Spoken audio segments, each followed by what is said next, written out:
Sir 8वें दौर की वार्ता हो चुकी है, उसमें भी वार्ता विफल हो गई है, तो क्या आगे की मंशा क्या है? नहीं देखिए, वार्ता विफल होने का मतलब है हम तो पहले ही जानते थे कि इसका नतीजा क्या होना है, लेकिन क्योंकि हम लोकतांत्रिक परंपरा का सम्मान करते हैं इसलिए उस वार्ता में हम लोग गए थे।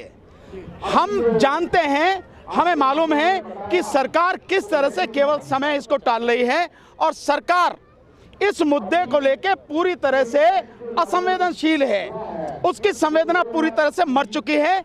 जो किसानों की मांग है या जो किसान इस कानून को वापस करने के लिए बात कर रहे हैं, उसको वापस लेने से कम में कोई बात होगी नहीं और सरकार मानने को तैयार नहीं है, क्योंकि सरकार जो अंबानी और अडानी जैसे जो उद्योगपति हैं उनकी गुलामी में पूरी तरह से डूब चुकी है, इसलिए वो मान नहीं रही है। तो सरकार अपने रुख पे कायम रहे, हमें कोई फर्क नहीं पड़ता।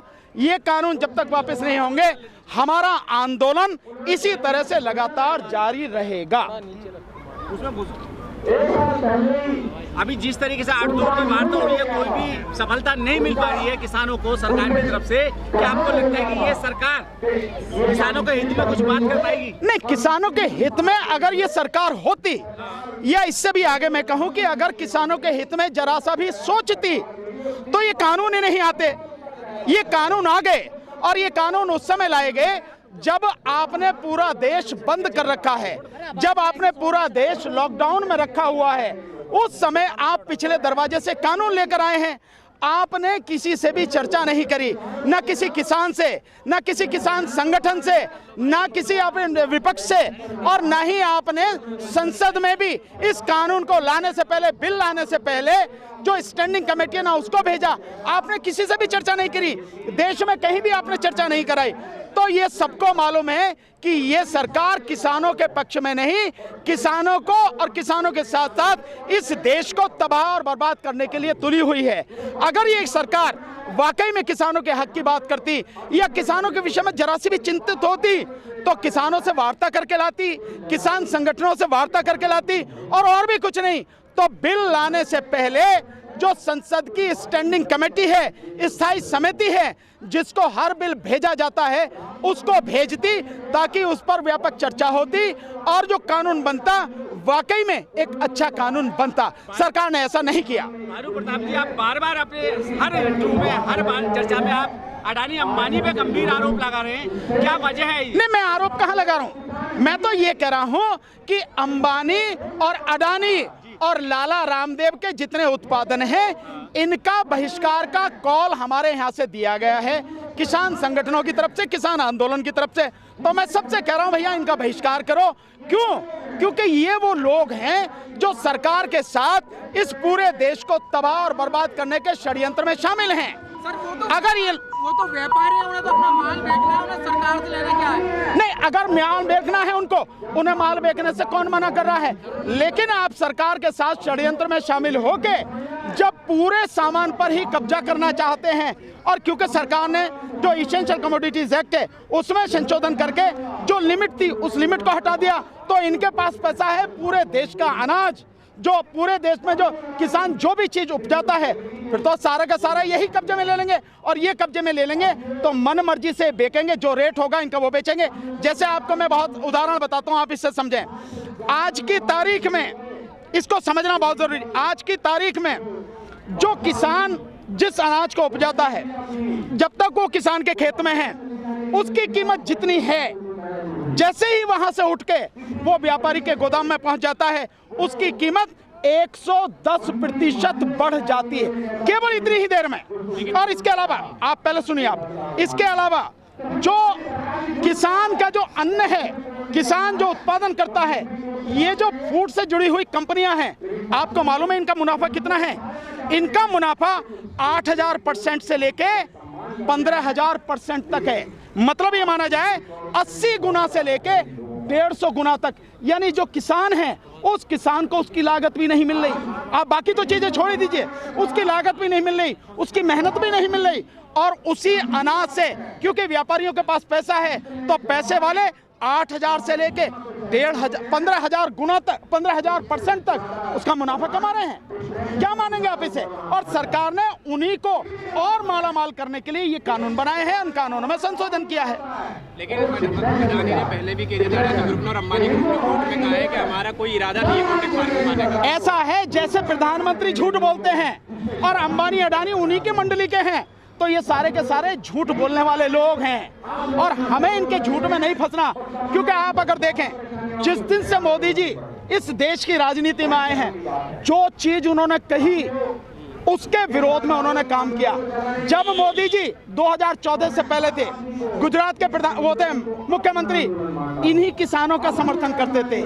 इन्हीं की सरकार, जो आज ये बीजेपी सरकार है, इन्हीं के एमपी, इन्हीं के सारे लोग संसद में 2011 और 12 की सारी प्रोसीडिंग्स देखो, उन्हीं को जो बात आज हम कह रहे हैं वही बात वो कहते थे। पर उस समय क्योंकि कांग्रेस ला रही थी तब ये लोग विरोध कर रहे थे, और आज ये खुद लेके आए हैं और बहुत ही विभत्स रूप में लेके आए, बहुत ही खतरनाक रूप में लेके आए। तो आज किसान विरोध कर रहा है, तब ये कह रहे हैं कि भाई हम किसान के फायदे के लिए लेके आए हैं।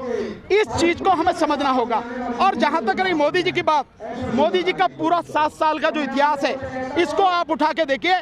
इसमें मोदी जी जिस चीज को कहेंगे कि नहीं करनी, आप समझ लीजिए इसी को करेंगे, और जिस चीज को कहेंगे नहीं ये करनी है, आप मान लीजिए इसे नहीं करेंगे। एक भी उदाहरण ऐसा नहीं है पिछले 7 साल में जो मोदी जी ने कहा हो और उसी को किया हो। जो नहीं कहा उसको किया और जिसका विरोध किया उसको इन्होंने यहां पर लागू किया। ये मोदी जी की है। झूठ बोलने में इस दुनिया में मोदी जी से ज्यादा कोई भी माहिर व्यक्ति नहीं है। इसलिए मोदी जी की बात और कुत्ता की लात, और इसी तरह से इनके जुड़े हुए जो लोग हैं अंबानी और अडानी, इनकी बात का कोई भरोसा नहीं है। लेकिन प्रताप जी, जिस तरीके से तारीख पे तारीख दी जा रही है, क्या आपको नहीं लगता कि किसानों का मनोबल तोड़ने के लिए तारीख दी जा रही है? नहीं, वो हमारा मनोबल क्या तोड़ेंगे? मनोबल तो सरकार का ही टूटेगा, और हमें मालूम है क्या हो रहा है, क्या होने वाला है। हाँ, सरकार जो रणनीति अपना रही है, इसमें समय बेशक लग जाए, लेकिन आखिर में जीत किसानों की ही होनी है। और ये तीनों कानून वापस होंगे, एमएसपी कानून बनेगी, अन्यथा इस सरकार को उखाड़ के फेंक दिया जाएगा। आपको मालूम है, कल हमारे जो किसान संगठन हैं, हमारे किसान संगठन के नेता हैं, उनसे जब सरकार ने कहा कि आप कोर्ट चले जाओ, तो किसान नेताओं ने बहुत स्पष्ट मना कर दिया कि हम कोर्ट नहीं जाएंगे। मैं समझता हूं इस बात के बाद में किसी और चीज की संभावना नहीं है कि जिस देश में अदालत पर भरोसा खत्म हो गया, मुझे तो पहले से ही नहीं था, मैं तो जानता हूं, लेकिन अगर किसान नेताओं ने कहा है तो अदालत को आत्मावलोकन करना चाहिए, सुप्रीम कोर्ट को, हाई कोर्ट को सोचना चाहिए कि आज की तारीख में सरकार की तो साख ही नहीं है, साख जो है वो अदालतों की भी खत्म हो चुकी है। अन्यथा हम ये बात नहीं कहते। तो ये सब सोचना उनको है। आंदोलन हमारा जब तक ये कानून वापस नहीं होंगे जारी रहेगा। सर, सरकार ये कह रही है कि आप जैसे पढ़े लिखे लोग किसानों को गुमराह कर रहे हैं, बार-बार गुमराह कर रहे हैं। नहीं, हम गुमराह नहीं कर रहे। देखिए, नहीं, ना हम भड़का रहे, ना हम गुमराह कर रहे। इस देश में अगर लोगों को गुमराह कोई कर रहा है तो नंबर 1 है प्रधानमंत्री श्रीमान नरेंद्र मोदी जी। श्रीमान नरेंद्र मोदी जी वो कर रहे हैं गुमराह, और फिर बाकी जो उनके मंत्री हैं, बाकी जो उनकी पार्टी है, और बाकी जो आरएसएस है, इनके संगठन, ये गुमराह कर रहे हैं। हम तो लोगों को सच बता रहे हैं, और सच क्या बता रहे हैं? कानून बता रहे हैं। ये है कानून, और ये कानून देश को तबाह करने वाला है। मोदी जी और उनके मंत्री कानून पर बात नहीं करते हैं, बाकी सारी बात करते हैं। वो कहते हैं कानून बढ़िया है, ये नहीं बताएंगे कैसे बढ़िया है। वो कहते हैं आमदनी दुगनी हो जाएगी, ये नहीं बताएंगे कि कैसे हो जाएगी। ये सारी चीजें हम लोगों को बता रहे हैं कि कुछ नहीं होने वाला है। सरकार झूठ बोल रही है और देश को तबाह करना चाहती है, और अंबानी और अडानी जैसे जो उद्योगपति हैं उनकी चौखट पर गिरवी रखना चाहती है। क्या कुछ टीवी चैनल भी गुमराह कर रहे हैं? जिस समय लाल किले को गिरवी रखा जा रहा था, रेल बेची जा रही थी, आज किसानों की बारी आई तो सब रोड पे निकल के आ रहे हैं। जब रेल बेची गई, निजी हाथों में दी गई, लाल किला निजी हाथों में दिया गया, जब आप लोग कहाँ थे? नहीं, हम लोग तो तब भी विरोध कर रहे थे।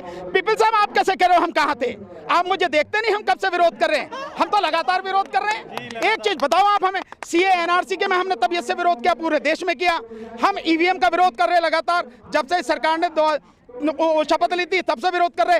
हर बात जो देश के विरोध में है, हमने इस सरकार का विरोध किया, और खुल के किया, बिना किसी डर के किया। हमने बात ये मैं मानता हूं आपकी बात कि जिन लोगों पर सीधा सीधा प्रभाव पड़ता है, जैसे रेलवे का निजीकरण, तो रेलवे के जितने भी कर्मचारी थे उनको विरोध करना चाहिए था। जैसे इस देश में 1 जनवरी 2004 को जो पेंशन है वो बंद कर दी गई, तो जिनकी पेंशन बंद हुई उन्हें विरोध करना चाहिए था, उन्होंने नहीं किया।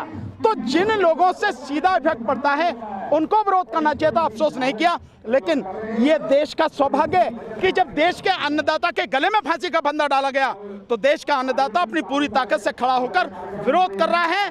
और ये विरोध इतना जबरदस्त है कि सरकार ने अगर ये बातें नहीं मानी, कानून वापस नहीं लिया, तो सरकार का बोरिया बिस्तरा उठा के फेंक दिया जाएगा, सरकार को उखाड़ कर फेंक दिया जाएगा। आम जनता पर क्या फर्क पड़ेगा सर इसका? सर मैं आपको बार बार बता रहा हूं, आम जनता तबाह हो जाएगी, पूरी तरह से बर्बाद हो जाएगी। जो एग्रीमेंट वाला कानून है उसका सेक्शन 3, 4, 5, 6 और 7 में 10 और 11, 13 और 14 और 7 में 18, 19, 20 आप इनको पढ़ के देख लीजिए। आप देख लेंगे कि केवल इन्हीं सेक्शन में इस देश को बर्बाद करने की पूरी कहानी लिखी हुई है और कुछ नहीं है। अच्छा, एक सरकार कह रही है राज्य सरकारों पे छोड़ देते हैं हम, वो राज्य सरकार डिसाइड। सरकार ये कहे कि राज्य सरकारों का हक तुमने पहले कैसे मार लिया? ये कानून बनाने का अधिकार केवल राज्य सरकारों का है, क्योंकि एग्रीकल्चर राज्य का विषय है। तो सरकार जो बेशर्मी से कह रही है, पहले अपने गिरेबान में झांक के ये बताए कि तुमने ये कानून बना कैसे दिया, तुमने गैर संवैधानिक काम किया, गैर कानूनी काम किया, तुम्हें कोई अधिकार नहीं था, ये राज्यों का अधिकार था, और तुम इसे कानून बना के कह रहे हो कि राज्य जो जैसे चाहे वो कर लें। राज्यों ने लागू कर दी है, दिल्ली में केजरीवाल ने कर दी है। मैं कह रहा हूँ सब लागू कर। केजरीवाल तो एजेंट है, केजरीवाल तो बीजेपी का एजेंट है, ये मैंने पहले बता दिया। उसने लागू कर दिया और फिर कह रहा हूं मैं किसानों के साथ हूं। आप समझ रहे हैं कैसी नौटंकी कर रहा? इसलिए आप समझो, कोई सरकार लागू कर दे जिसमें दम हो, सरकार के साथ में खड़ी हो जाए। लेकिन हम आपको बता के दे रहे हैं, तीनों कानून वापस होंगे, एमएसपी कानून बनेगा, नहीं तो सरकार को उखाड़ कर फेंक दिया जाएगा। मोदी जी इस बात के लिए तैयार रहे। अगली प्लानिंग क्या है आपका? अगला प्लान क्या है? जिस तरीके से 8 दौर की वार्ता विफल हो चुकी है, अगली प्लानिंग क्या है? किस तरीके से बैकआउट पे लेके आएंगे? आपको मालूम होना चाहिए, हमारे नेताओं ने पहले डिक्लेयर कर दिया है 26 जनवरी को परेड करेंगे दिल्ली में। ये हमारी प्लानिंग है, बाकी उसके बाद बताएंगे। सर बार-बार किसान अपनी शक्ति दिखा रहे हैं, अभी ट्रैक्टर रैली की शक्ति दिखाई दी, उसके बावजूद सरकार के कान पे जू नहीं रेंग रही है। तो कैसे 26 तारीख को सरकार के कान पे जू ही नहीं, सांप भी रहेंगे, बहुत कुछ रहेंगे, आप इसकी चिंता मत करो। और शक्ति प्रदर्शन करना, आंदोलन करना, ये हर किसी का, देशवासियों का लोकतांत्रिक अधिकार है, हक है, और हम अपने उस अधिकार का प्रयोग कर रहे हैं। जो सरकार को करना सरकार कर, हम केवल शांतिपूर्ण तरीके से, प्रजातांत्रिक तरीके से, संविधान में आस्था रखते हुए, संविधान ने जो अधिकार दिए उनके तहत अपना आंदोलन करते रहेंगे। आप खुद एक अधिवक्ता है, सुप्रीम कोर्ट में प्रैक्टिस करते हैं और सुप्रीम कोर्ट की डेट लगी हुई है, फिर अगली डेट इन्होंने अपनी भी लगाई है, क्या उम्मीद करते हैं सुप्रीम कोर्ट की? नहीं, हम तो पहले बता दिया, अगर हम ये कह रहे हैं कि हम कोर्ट नहीं जाएंगे तो इसी के बाद समझ जाना चाहिए सुप्रीम कोर्ट को जो ठीक लगता है करे। अगर न्याय करेगी सर झुका के मानेंगे, अन्याय करेगी तो सीना तान के ऐसे ही खड़े रहेंगे, चाहे सुप्रीम कोर्ट हो या कोई भी हो। डिसाइड कौन करेगा न्याय हो या अन्याय हो? हम करेंगे ना, अगर कोई नहीं करेगा तो हम करेंगे ना। हम बताएंगे आपको कैसे न्याय होता और क्या चीज है, कैसे अन्याय हो रहा है, कैसे गैर संवैधानिक काम हो रहा है और कैसे संवैधानिक काम होगा, हम बताएंगे आपको। इसमें चिंता करने वाली क्या बात है? ये तो जिम्मेदारी कोर्ट की है। अगर कोर्ट नहीं बताती है तो इसका मतलब ये नहीं है कि इसको न्याय को बताने वाले नहीं है, सही बात को बताने वाले नहीं है। इस देश में लाखों लोग हैं जो सच के साथ में खड़े हैं और सच बताने के लिए सीना तान के हमेशा तैयार हैं और वही बताएंगे। इस आंदोलन को अगर गति देना चाहते हो तो क्या अपील करेंगे देशवासियों से? किसको? मैं तो बहुत सीधी सी अपील करूंगा सबके सामने, भाइयों, इस आंदोलन में हफ्ते में एक दिन जरूर दीजिए। हफ्ते में एक दिन। हम इतना समय बर्बाद कर देते हैं, कहीं ताश खेल रहे हैं, कहीं जो है सोशल मीडिया पे लगे हुए हैं, कहीं व्हाट्सएप यूनिवर्सिटी में खोए हुए हैं, कहीं हम सो रहे हैं, बाकी और सारी चीज़ों में समय बर्बाद कर देते हैं। एक दिन निकालिए, ये जिम्मेदारी समझिए, हर किसी की जिम्मेदारी है देश को बचाने का, देश के अन्नदाता के साथ में खड़े होने का और देश की तमाम जनता को बचाने का। एक ही तरीका है, आप सारे के सारे लोग हफ्ते में एक दिन निकाल के इस आंदोलन में आइए, भाग लीजिए। चाहे तो सिंघू बॉर्डर पर आएँ, चाहे यहाँ गाजीपुर बॉर्डर पर आएँ, चाहे टिकरी बॉर्डर पर जाएं, और चाहे आप जो नोएडा वाला है उस बॉर्डर पर जाएं, चाहे राजस्थान बॉर्डर पर जाएं, हफ्ते में एक दिन निकालिए। दूसरा जो आपसे निवेदन है, अगर ये नहीं कर सकते हैं, आप इतना तो कर ही सकते हैं, सामान खरीदते हैं ना, तो आप रिलायंस का सामान मत खरीदिए। अंबानी की कोई भी फर्म है उसका कोई सामान मत खरीदिए। अंबानी के जितने भी हैं, रिलायंस का जो है, रिलायंस का जियो, उसे तोड़ के फेंक दीजिए। 8,784 जो इनके स्टोर हैं उनमें से किसी पे सामान मत खरीदिए, चाहे वो रिलायंस स्मार्ट हो, चाहे रिलायंस जो है फ्रेश हो, चाहे रिलायंस डिजिटल हो, चाहे रिलायंस ट्रेंड हो। कहीं भी अंबानी और अडानी का जो फॉर्च्यून है, उस अडानी का जो फॉर्च्यून, जहां भी नाम देखो, फॉर्च्यून आटा, तेल, घी, चावल, नमक, बेसन, जो भी कुछ हो फॉर्च्यून के नाम से, उसको किसी हालत में खरीदिए मत, उसका बहिष्कार कीजिए पूरी तरह से। और रिलायंस का जो पेट्रोल पंप है उस पर तेल भराने मत जाइए साथियों, मेरा आपसे निवेदन। मैं आप पहले आप सुन लीजिए, पहले आप सुन लीजिए, आप बीच में मत बोलिए, आप प्लीज बात को सुनिए। आप, मैं बताऊंगा नुकसान किसका है, मुझे नहीं पता किसका नुकसान है, लेकिन लोकतांत्रिक तरीके से लड़ने की हमारी ये रणनीति है जिसका हम बहिष्कार कर रहे हैं। और उन लोगों का, उनके उत्पादों का हम बहिष्कार करेंगे जो इस सरकार के साथ में मिलकर षड्यंत्र कर रहे हैं और इस देश को तबाह और बर्बाद करने की जो गलत नीति है, घृणित नीति है, उसमें शामिल हैं। हम उसका बहिष्कार कर रहे हैं। बात सीधा सा, सर लड़ाई सरकार से है आपके उद्योगपतियों से? बिल्कुल सबसे लड़ाई है, जो भी देश को बर्बाद करेगा। अगर आप भी देश को बर्बाद करने की बात करेंगे तो आपसे भी लड़ेंगे। जैसे जो मीडिया है, जो गोदी मीडिया है, जो सरकार की बात कर रहा है, सरकार के तलवे चाटकर केवल उसकी झूठी बातों का प्रचार कर रहा, हम उसे भी जो उसकी भी जो है उसका भी बहिष्कार कर रहे हैं। लिहाजा जो भी हम बहिष्कार का नारा दिया है, साथ में फॉर्च्यून का बता दिया, रुचि सोया जो उसका है लाला रामदेव का, और उसका पतंजलि, इनका भी उत्पादों का पूरा बहिष्कार करें।